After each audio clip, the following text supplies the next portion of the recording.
Əslində fizioterapiya sahəsini bitirdikdən sonra daha çox osteopati və chiropraktik artıq mənim beynimdə gəzirdi. Çünki fizioterapiyada o bəzən insanlarda olur ki, mən özümü orada görmürəmsə.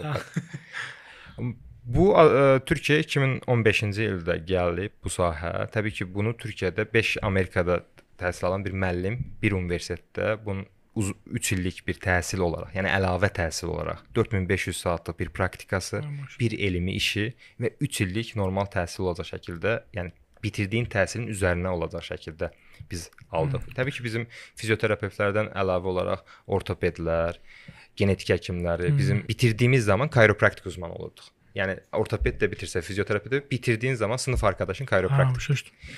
Bu təhsilə yönəlmə səbəbim daha qısa zamanda, daha qısa bir maliyyət verərək insanları sağaltdığını müşahidə etdim. Yəni bizim artıq sektorda bilirsiniz ki, tibb sahəsi sektorlarında pasientlər ucuz deməyək, maliyyəti daha az və yaxud da ki, sürəsi daha az olan müalicə növlərinə artıq yönəlirlər. Tam razıyam sizlə. Yəni daha az pul xərcləyirəm, amma tez sağalım.